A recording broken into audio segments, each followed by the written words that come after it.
Are you ready to explore something different? Something more? On Straight Ahead, hosts Arya Tepper and I examine sources of cultural vitality, from jazz music to the Jewish tradition. If you're searching for generous and soulful approaches to contemporary challenges, join us for Straight Ahead, the Omni-American podcast. Hello, I'm your host, Greg Thomas, co-director of the Omni-American Future Project, and I'm joined by my co-host and fellow co-director, Arya Tepper. Greg, it's great to be here. How are you doing, my friend? I'm doing good, man. In our very first episode of our podcast, we speak with Coleman Hughes.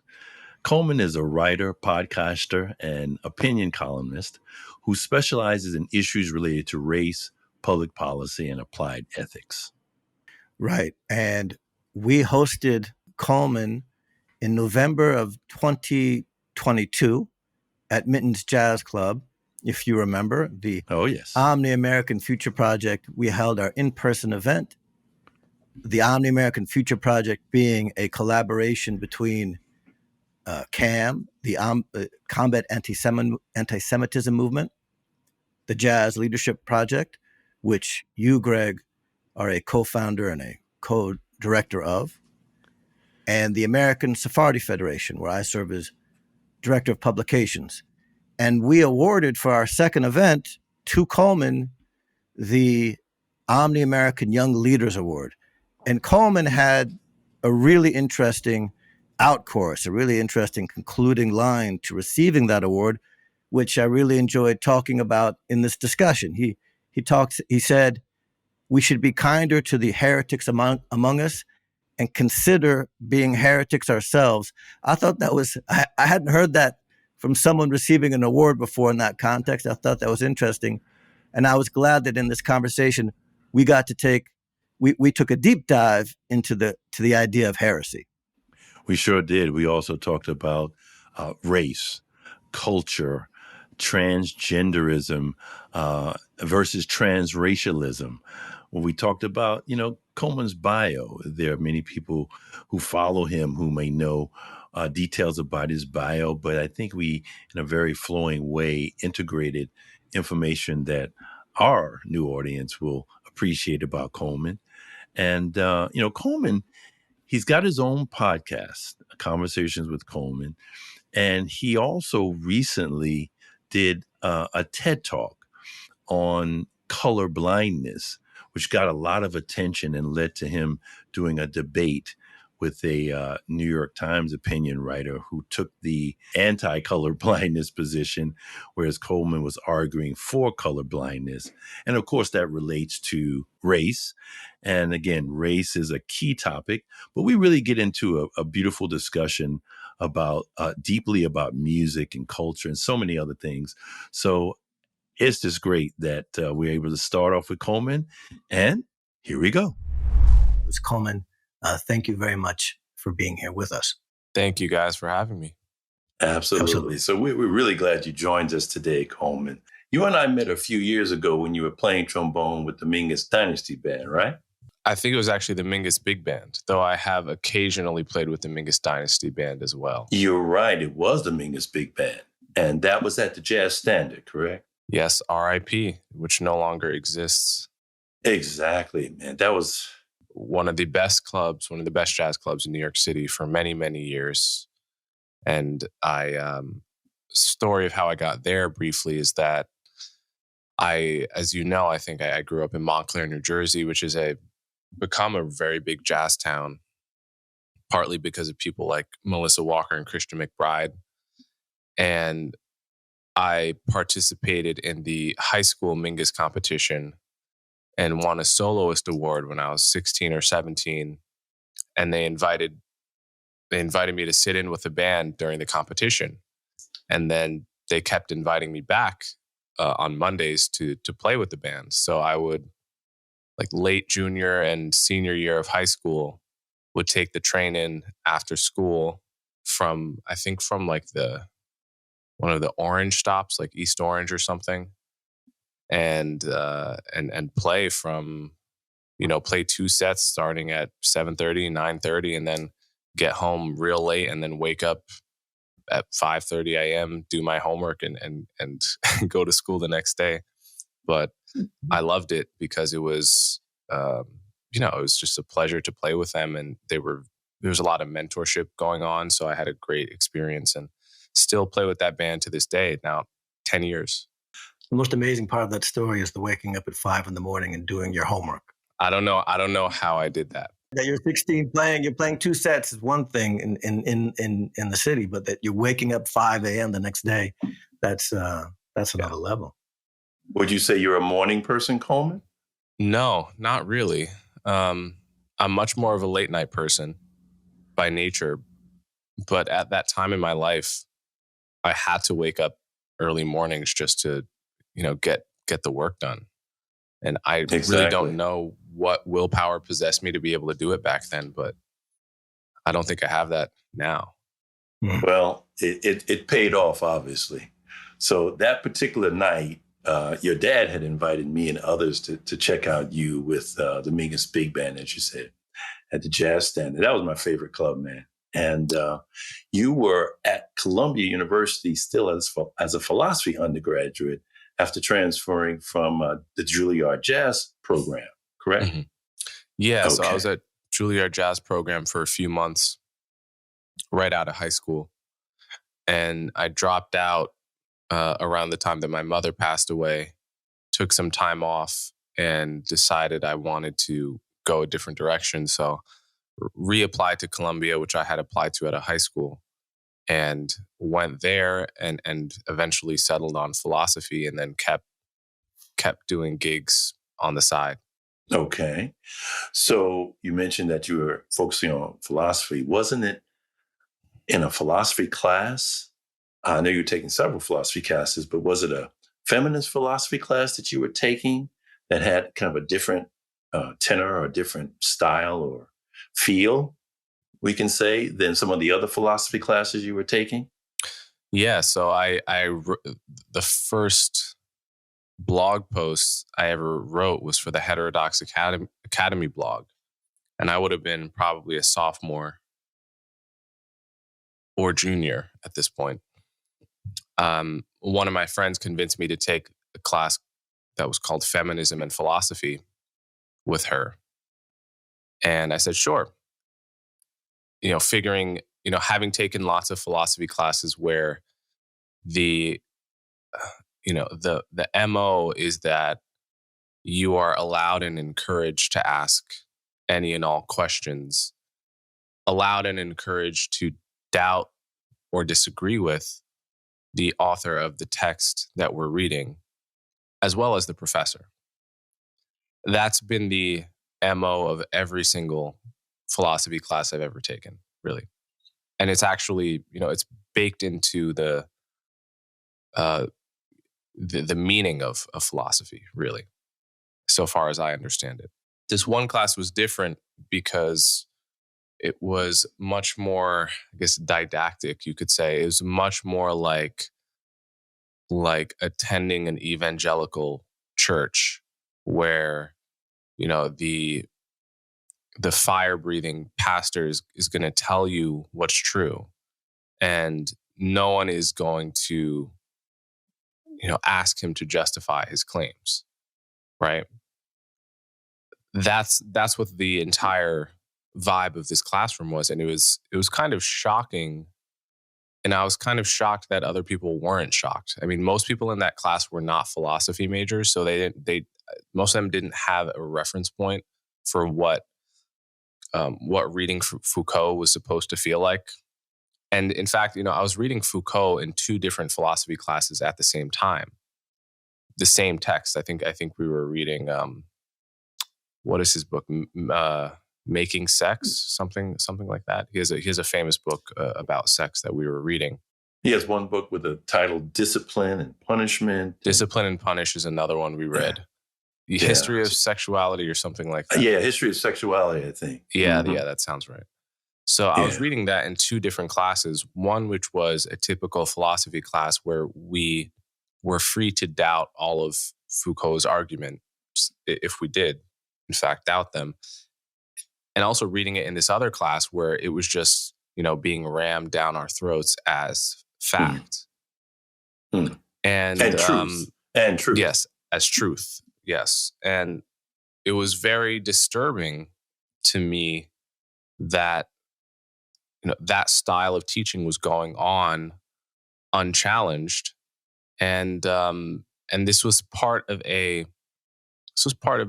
trend of classes at Ivy League and elite colleges in certain departments where that style of teaching has become the norm, such as gender studies. Really, this was more of a gender studies class, which happened to be in the philosophy department.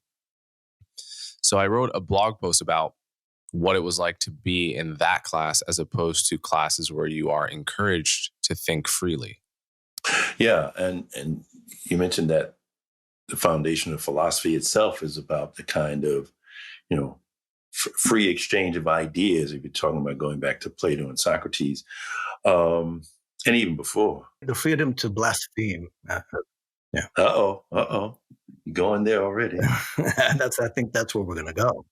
All right. So, yeah, we're going to talk about some themes. But going back to that, when we first met, it was only after then that I had discovered that you had testified in D.C. in front of Congress with Ta-Nehisi Coates a few feet away against the proposal for reparations. Mm-hmm. And I wrote to you afterwards because, we had transferred email addresses after I met you at Jazz Standard. And I congratulated you for your courage, whether or not I agree with you or not, at your, a young age, frankly, to have the courage to take a stand like that, where you knew that a lot of people, particularly people in our idiomatic and ethnocultural group, would be against that. You would be facing the slings and arrows of outrageous fortune. So, that's one of the reasons that we're having you on.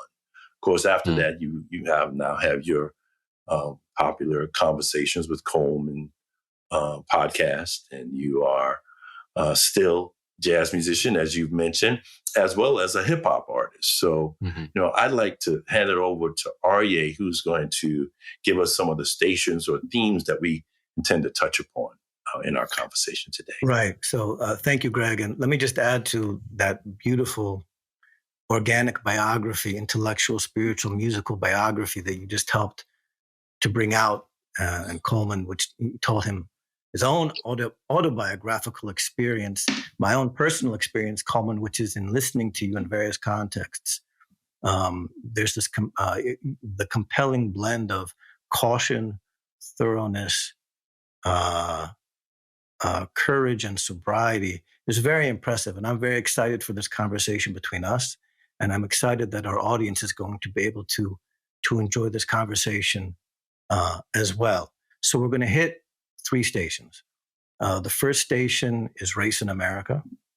The second station is nonconformity, which it's baked into everything we're doing, which upon closer inspection reveals itself to be heresy and blasphemy, which I'm guessing for Coleman is the original meaning of philosophy, and the power of music. So, Greg, please.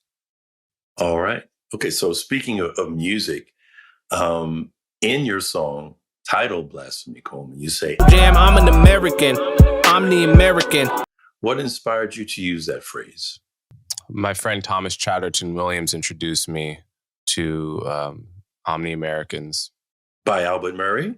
Yes, by Albert Murray, close to the time that I was, somewhat, maybe a few months before that reparations hearing happened. And I resonated quite a bit with, just the idea that what used to be called the color line separating, so-called Black and white Americans is not nearly as real as we take for granted.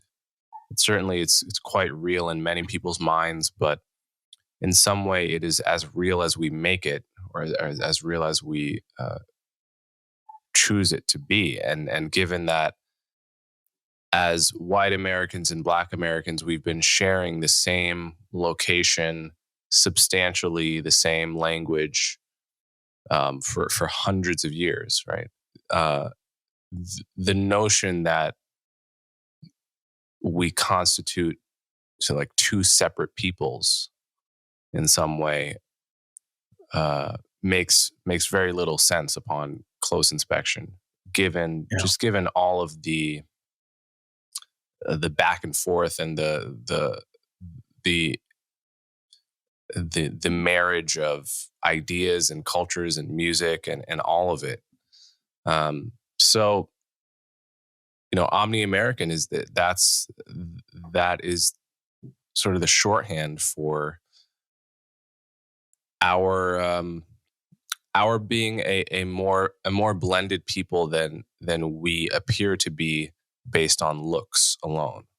Thank you. I agree with that characterization. The blending, that's one of the key themes, in the book and in Murray's work, as well as Ralph Ellis and Stanley Crouch, who I first actually started to really delve into the work of Ralph Ellison and Albert Murray. So I dived in, and that blending that you're talking about is so key, because the idea that there is a pure, whether you're talking about culturally or even, biologically, a pure stock, or if you're talking about race theory, a subspecies where you're kind of a different type of human that you call white or Black, is such nonsense. We're blended biologically, we're blended culturally, we're blended in terms of the regions that we come from.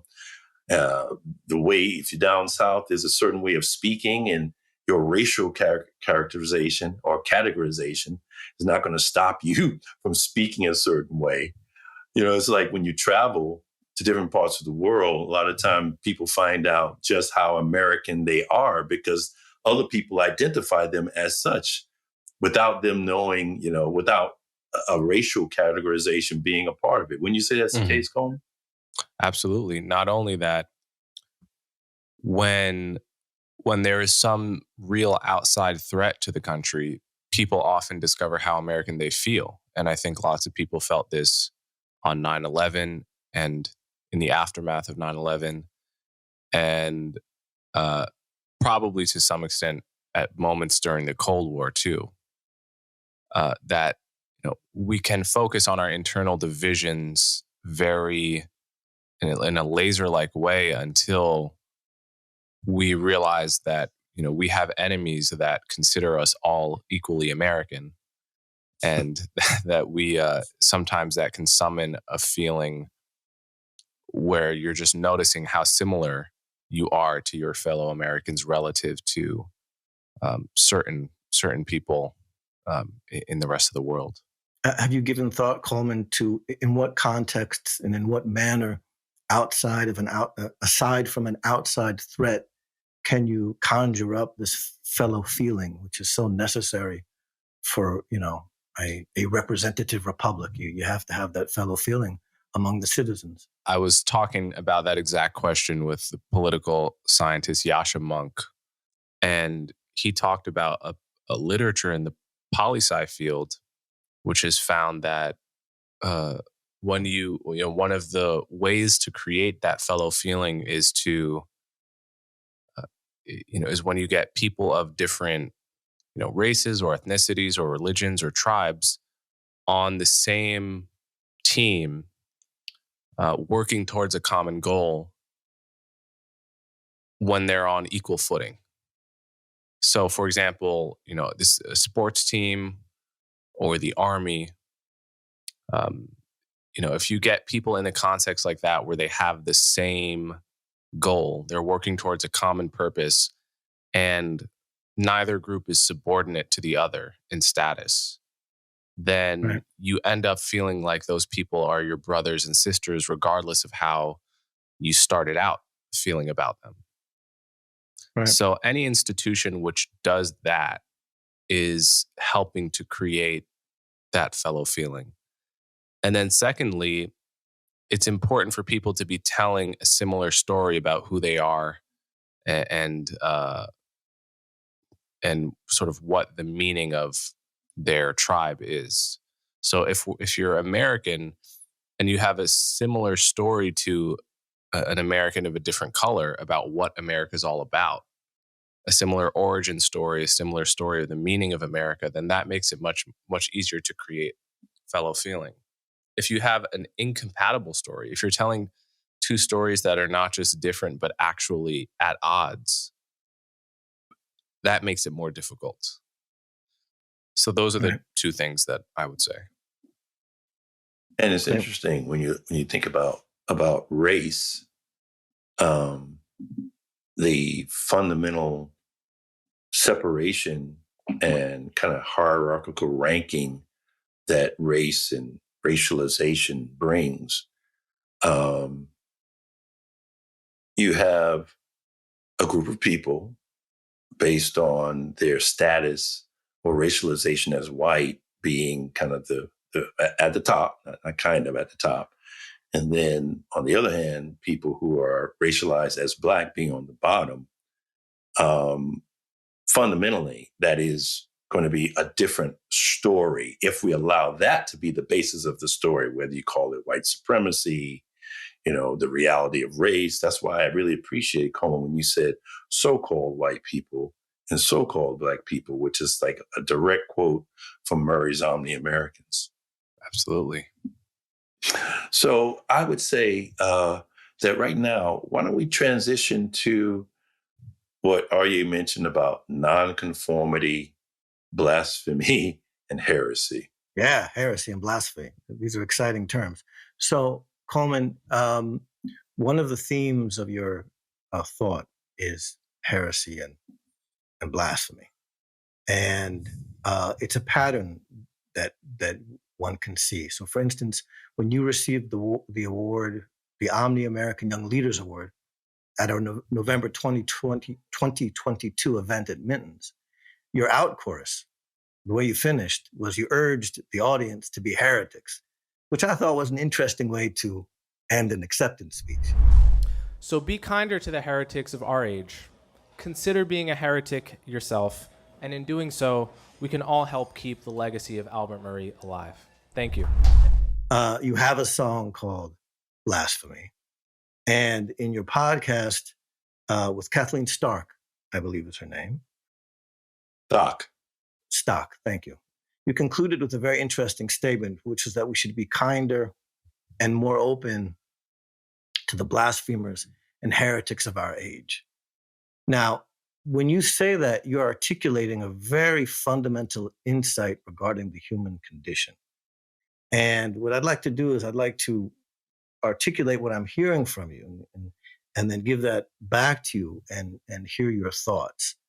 And what I'm hearing is that there is a permanent tension between thought and society. When you say that we need to be kinder and more open to the blasphemers and heretics of our age, what you're doing is you are kind of offering a blasphemous, heretical thought that Enlightenment societies are not by definition open, that every human society is closed. Every human society at every time has its own closed horizon. And so truth, as it were, is always a stranger in any human society. Now, this idea was articulated way back in the day. Like there's an old story in our tradition going back to Plato's cave, back to the day when people wrote books, when they remembered people living in caves, or perhaps Plato even knew people still living in caves. And whereas one might think that having left the physical cave, we are now emancipated and free, Plato, through the metaphor of the cave, said, no, the spiritual, intellectual cave remains. We might be out here under the open sky, and it looks like everything is open, but we are still in our caves. So, if we can just real briefly trace the metaphor so that we can then return. And I think it's going to be really interesting to fit race back into this conversation here. Every human society being a cave, the way Plato imagines it, we're all sitting in this cave. with having been born into slavery, in chains, looking at the wall. And then there are people behind the few, the elites, carrying the signs that are reflected onto the wall, the shadow play on the wall. And the residents of the cave believe that's reality. That's all they know. And for those for whom the chains are released and they make the difficult transition out of the cave, they question the orthodoxy of this particular society and move into the light, you've got this dazzling experience of openness and doubt. And then when you try to return to the cave and speak to people, it's very difficult.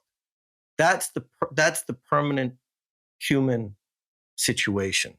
We lose sight of that often because we're living in an Enlightenment society that trumpets free speech and open discourse. But we have our own horizons, and they change. But it's built into the human condition. So now, looking at that in these terms, so two things. A, I think then perhaps race, it's helpful. This metaphor is helpful for understanding race. Race is one of those images, those shadows projected onto the wall of the cave.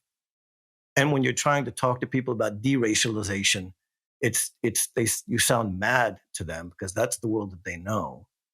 And then B, Coleman, when in your thought about heresy, blasphemy, am I hearing correctly that for you this is equivalent to the primal meaning of what you talked about earlier from what you learned at Columbia, which is the meaning of philosophy?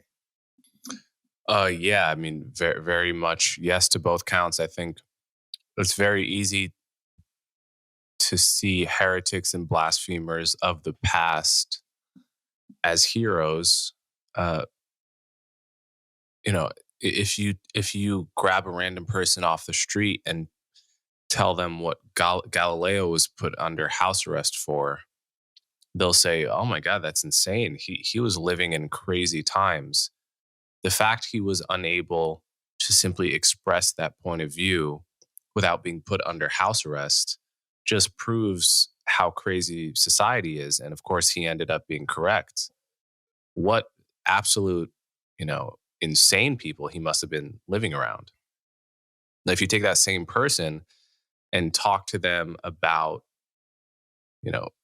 modern society and modern intellectual taboos, they're likely to act like the people who arrested Galileo, right? They are likely to have the exact kind of taboos around certain beliefs, certain topics.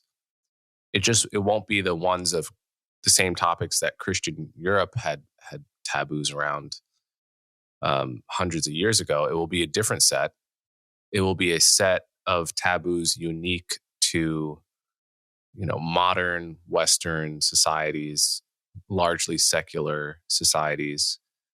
But the dynamics of those taboos are not different than the dynamic of religious taboos. So that's why the concepts of heresy and blasphemy, which used to be formal, real concepts that people would simply name you a heretic or a blasphemer with no self-consciousness. As you point out, now that we live in sort of post-Enlightenment societies that self-identify as pro-free speech and pro-liberal values, at the same time, we still have those religious impulses for taboo creation. So we can no longer actually point to someone and say, "You are a blasphemer, you are a heretic, be gone with you." We have to say it in other ways. But the dynamic, psychological and social dynamic of punishing and canceling people for viewpoints that they hold is precisely the same. And it runs deeper than a religious problem. It's actually a problem of human nature, which is that we are intensely social beings. We like to identify with a tribe, and that has both good and bad consequences. But one of the bad ones is tribes coalesce around beliefs, and those beliefs are often incorrect, and someone that points that out, points to a different view, threatens the glue that holds the tribe together, Right. or is at least is perceived as threatening the glue that holds the tribe together. And so that person must be made an example of rather than simply argued against.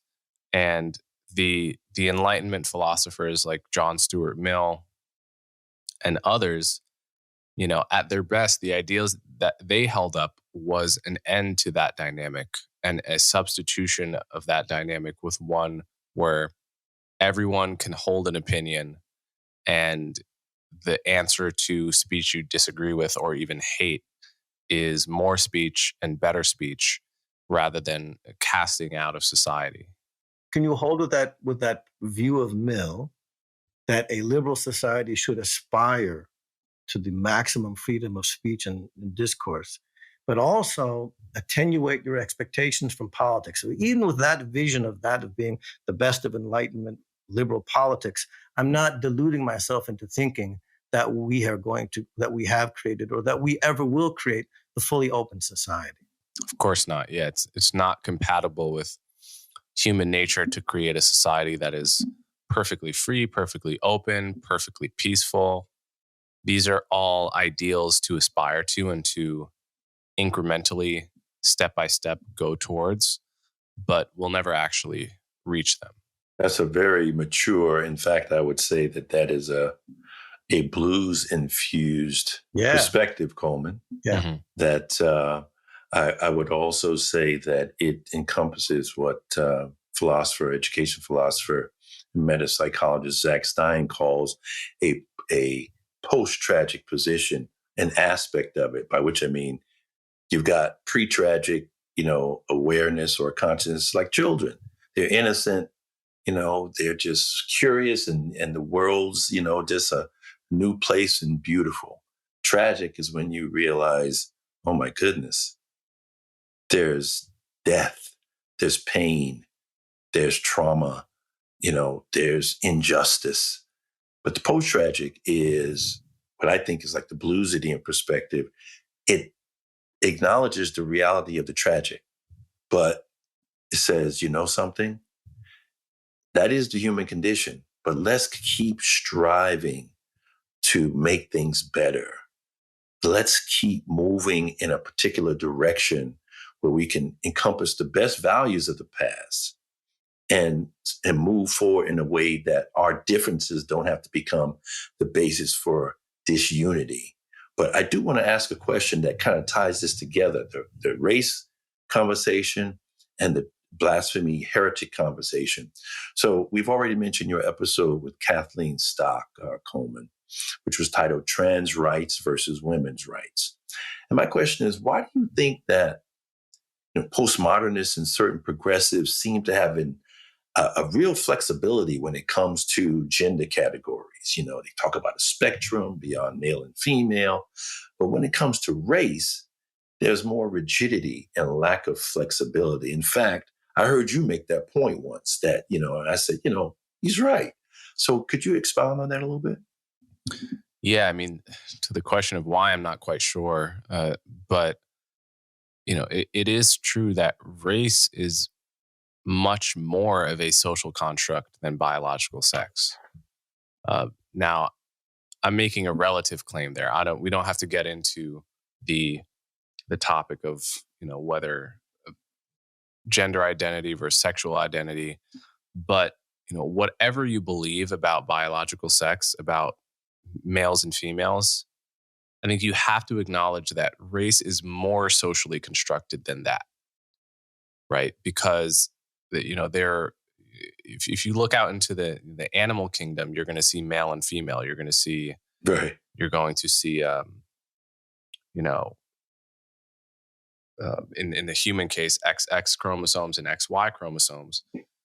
Now, if you try to boil race down to anything that discrete, you're not going to find anything, right? There's right. Nothing that you're going to find in the genome, which all Black people have, for instance, that all white people don't, right? there just is no such marker of race at the genetic level that is as distinct as the chromosomes. So it would seem if we're going to make a move towards fluidity, the first candidate would be the most socially constructed thing, which would be race. And then the later candidate would be the somewhat less socially constructed thing, like biological sex. In reality, it's backwards.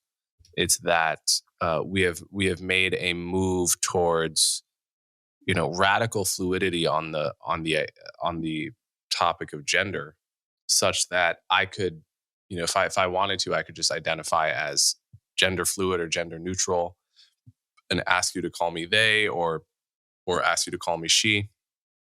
And presumably, many people would respect that.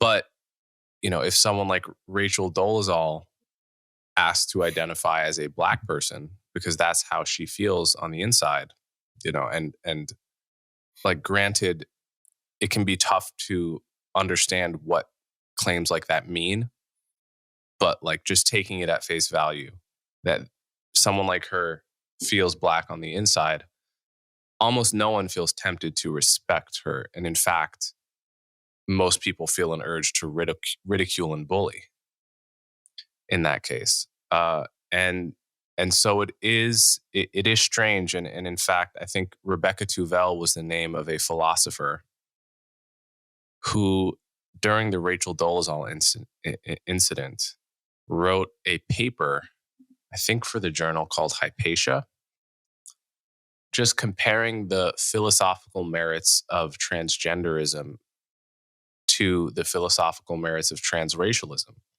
and finding that every single argument that you could make in favor of respecting the transgender identity as a valid one would equally apply to respecting the transracial identity as a valid one. And she was correct about that.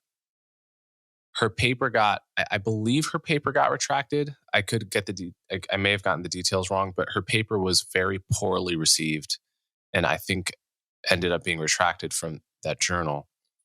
It had nothing to do with the contents of the paper. In fact, I think it was only upsetting precisely because it was very measured, and her argument was very compelling. But it was hitting against just a taboo of modern society, which is people have already decided that transgender is valid and transracial is not. So, and then they work backwards from that conclusion. If you actually think in a principled way from the bottom up, they are quite similar. And in fact, you could argue transracialism makes more sense, but you need not even argue that. You could just argue that broadly, all the arguments in favor of respecting the one apply to the other. That's excellent. Thank you for that reference, Coleman. So there seems to be a policing of racial classification and racial categories, frankly, on both sides of, the political spectrum. It's on the left and the right that these racial categories are like, almost sacrosanct. So, as you may know, I'm an advocate for a word that Arya used that he basically said gets dismissed out of hand, and that's deracialization, which is basically the idea that fundamentally we as human beings, period, and that we, in this case as Americans, have been racialized. We've had racial categories put on us, and then we ascribe to certain racial categories, but they are not real biologically. And that even if we say that race, quote unquote, is a social construction, which you've referred to, we still can decide individually and collectively to stop buying into it because it's ascribed to us. We don't have to subscribe to it. So that's the stance that I have. There's more details about it. Goes into what race is. Race has people are subspecies. Racialization, the process of creating races. A racial worldview, seeing the world through the lens of race, where you're a racial agent in a racial arena. So, and all of that together creates racism fundamentally. But I'm wondering what you think, in terms of just a basic way. There's more depth to it, I will say. But what do you think? Because you're actually writing a book, if I'm not mistaken, on dealing with race. What do you think? And I know you did a show with Dr. Sheena Mason, who has a theory of racelessness. Do you think that it is possible for me? I mean, I can say it's possible because I've done it. I know it's possible. I no longer racialize myself. I am, culturally speaking, an Afro-American. I'm a part of a people with a particular experience in a geographic area of North America that has built and developed certain cultural traditions and responses to the social, economic, and political situation we were put in. So I don't deny our peoplehood. Mm-hmm. But race, no. And I have stopped racializing others. So I know it's possible, but I know it's a big uphill, battle. Do you think it's possible to de-racialize, Coleman? Yeah, well, I mean, it's definitely possible for individuals, and I think it's the mark of a subtle thinker who makes the distinction between race and sort of ethno-cultural group, right?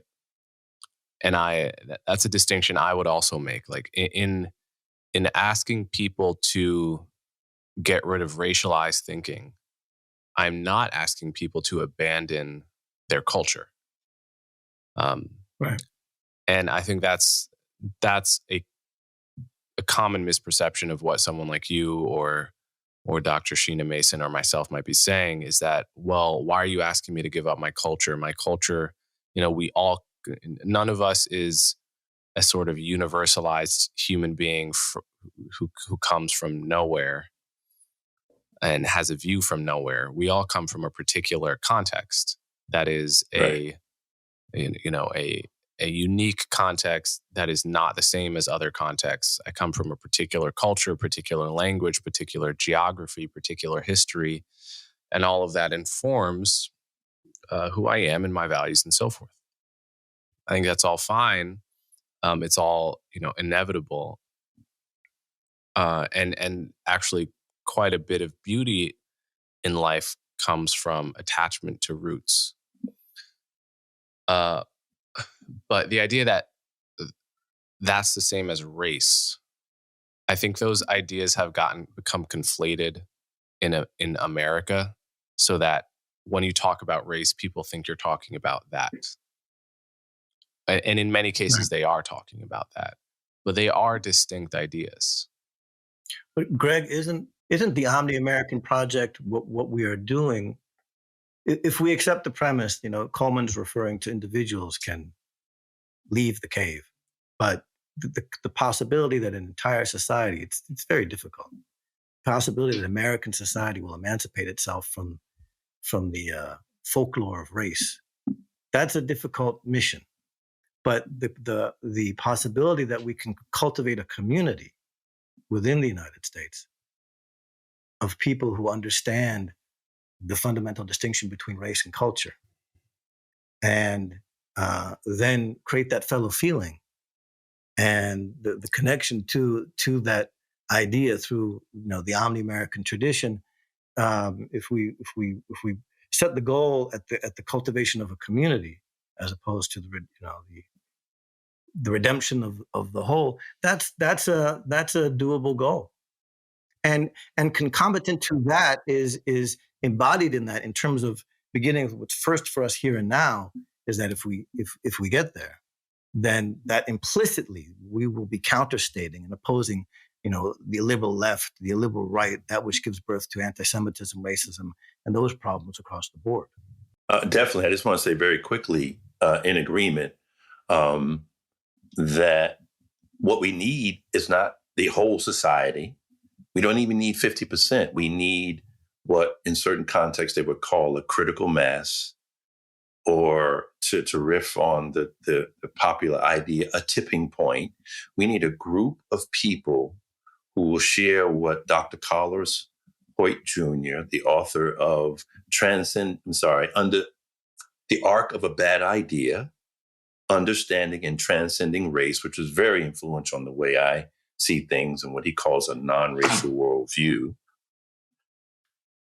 We need enough people to embrace that idea and maintain their rootedness, as Coleman has said, their ethnicity, right. Whatever their religious background, their cultural practices, linguistic, but also to recognize that culture, the way culture works, there's always interminglings among peoples and all those things anyway. Mm-hmm. Enough of us to embrace that so that people can see that, wow, it's really possible. Oh, you have human beings, you have Americans who really do not buy into race and racial categorization, while we take certain structural and systemic steps like changing the census and that kind of thing. So I do think it's possible. But Coleman, would you agree that that we could take small steps in that direction and not try to bite off more than we could chew? Of course, no doubt.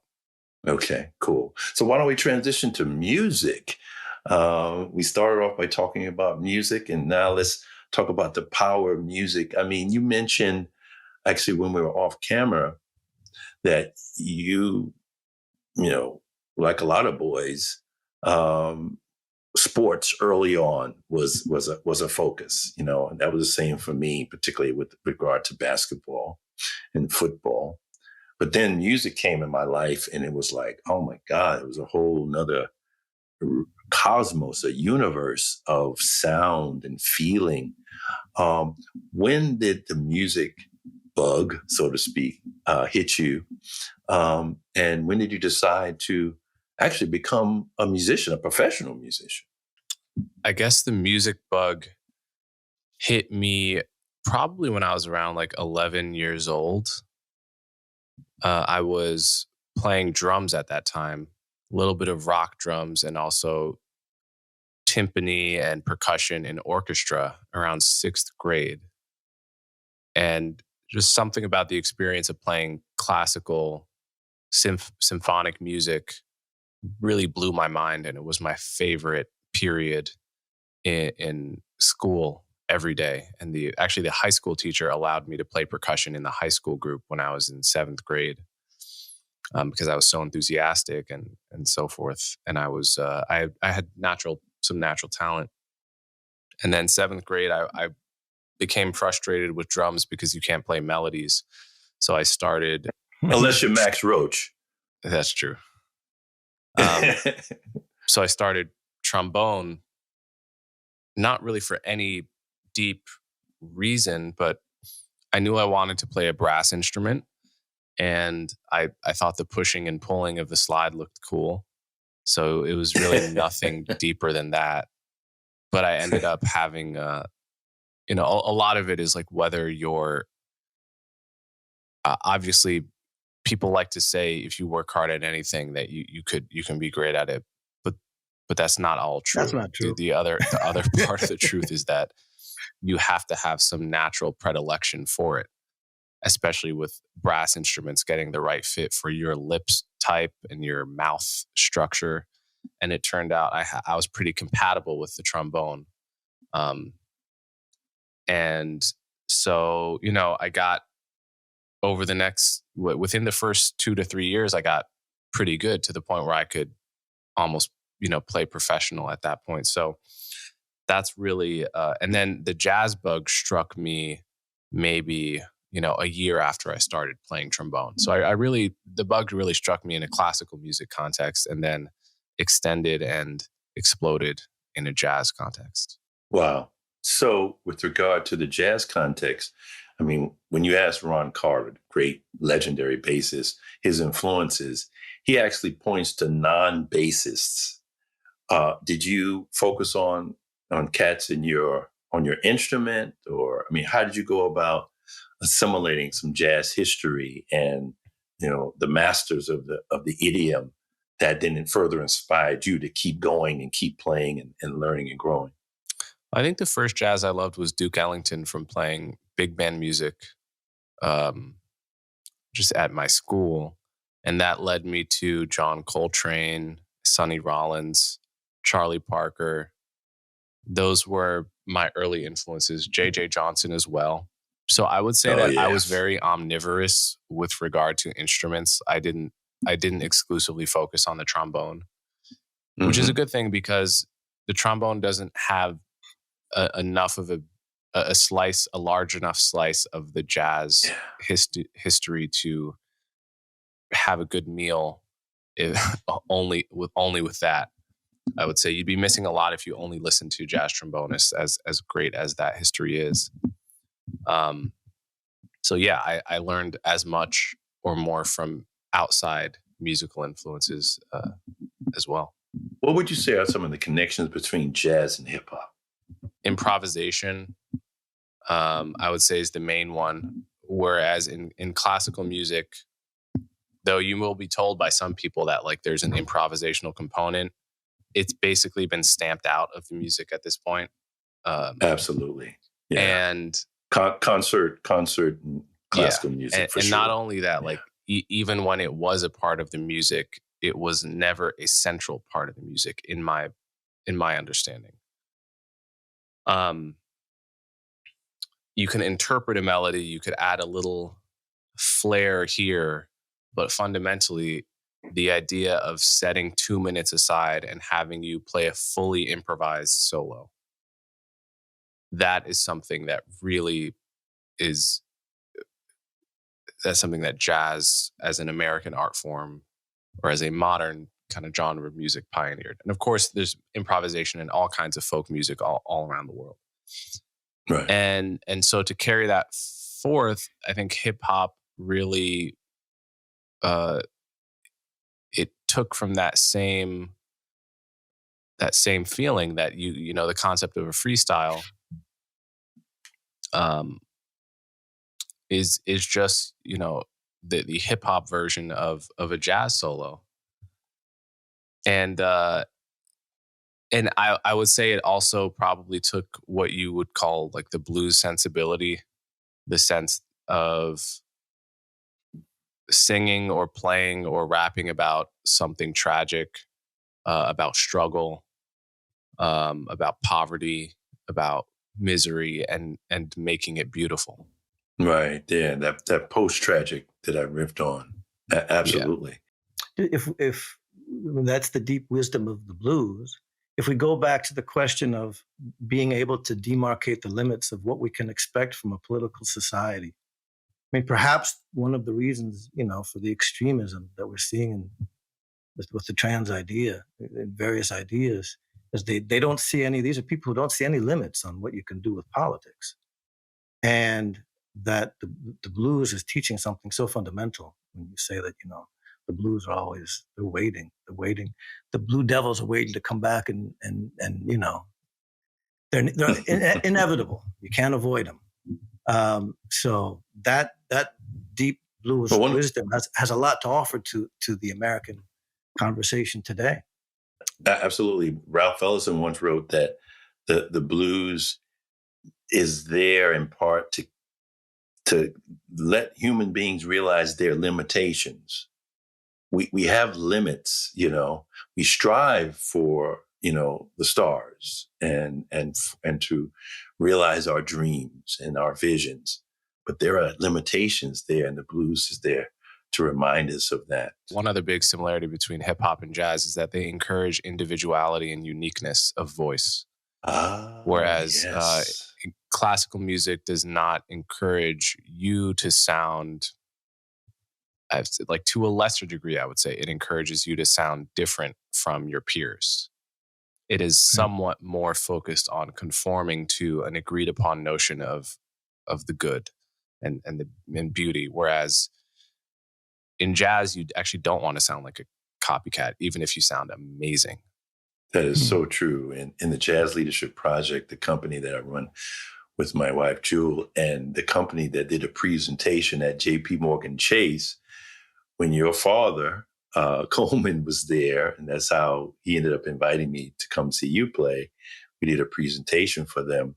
We have a practice called Your Sound that's grounded in the value system in the music. Of like, you're supposed to develop your own voice, your own style. We each as human beings have an individual fingerprint and footprint, then play that. Wayne Shorter, I never forget interviewing Wayne Shorter one time, Coleman, and he was talking about his time with Miles Davis.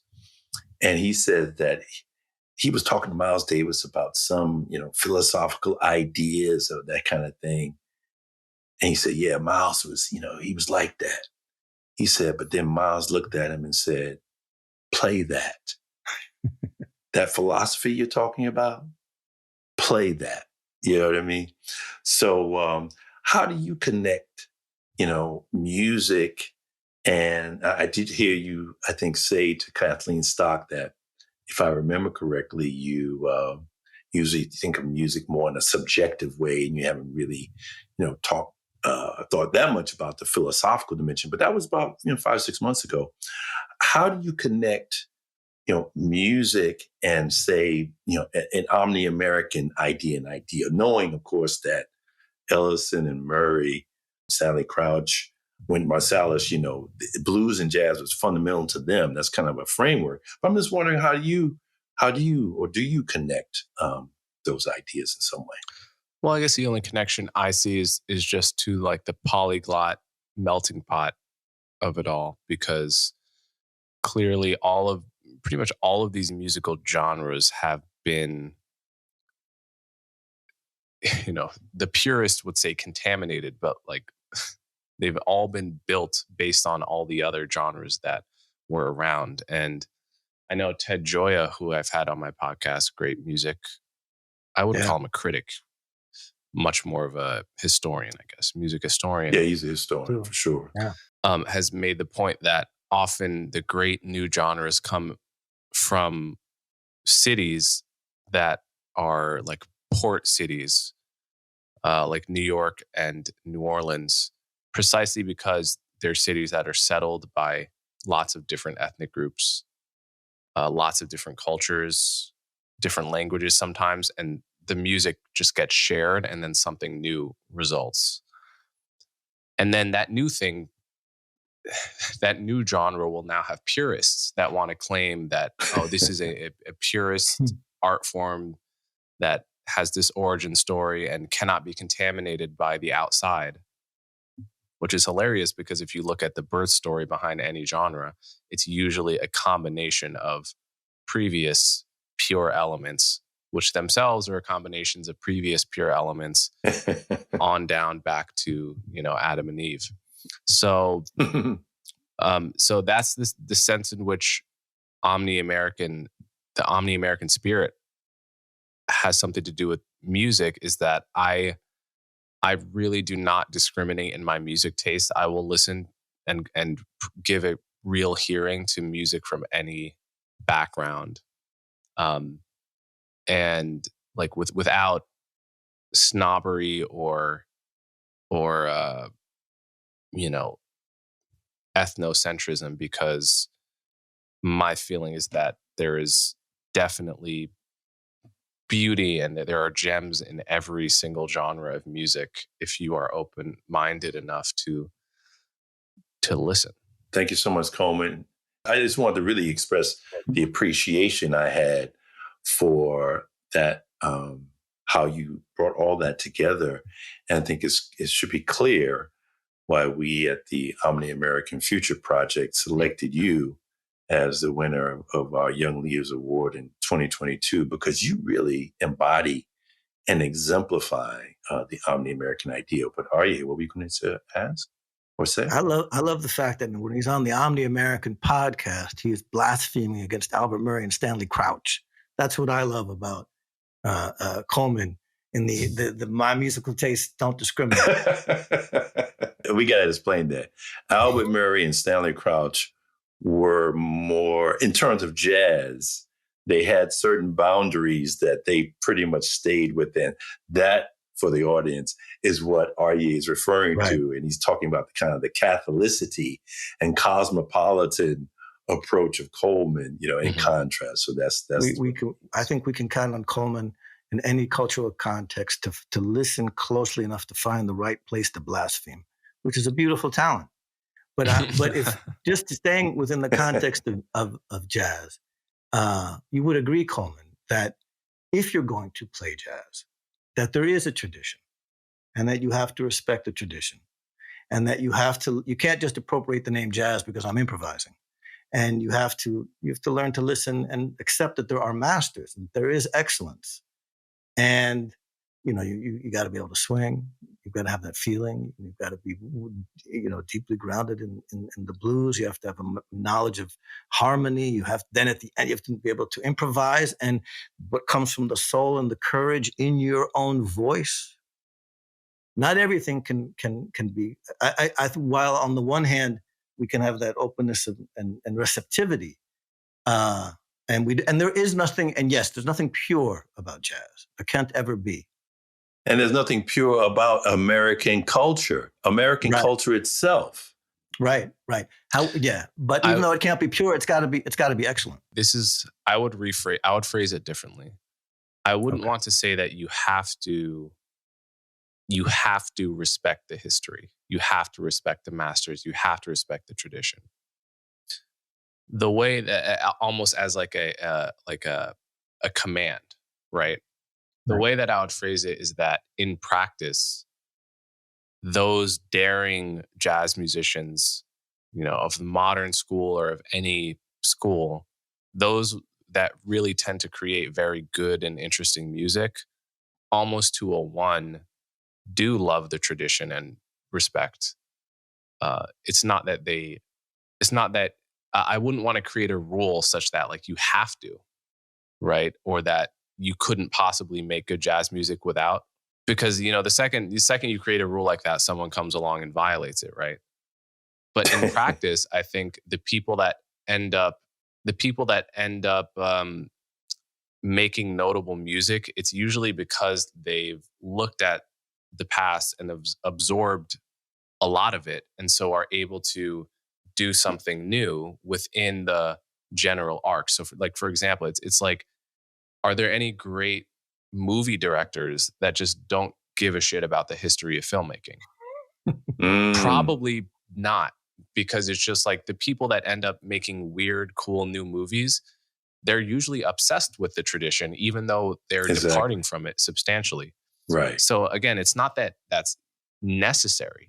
It's not that it's necessary, but in practice, in order to become great and weird and unique, you often just are into the whole tradition of other people that were unique and different in their own times. Right. That's so beautifully put, eloquently put. I mean, Ornette Coleman in jazz, he's grounded in the blues. He's from Texas, but he was able to, create more open, free, or so-called free forms that I think took jazz into more of a postmodern kind of era from the modern bebop tradition. But, we want to be respectful for your time. And Coleman, we really thank you for joining us. And is there anything, you'd like to say in closing? No, it's a pleasure to be on the podcast, and good luck with it. And it was a pleasure to receive the award a few months ago. Thank you so much, Coleman. Thank you very much, Coleman. Thanks, guys. Thank you for watching us on Straight Ahead, the Omni-American podcast. Subscribe today and fight for a future in which the many join as one against bigotry.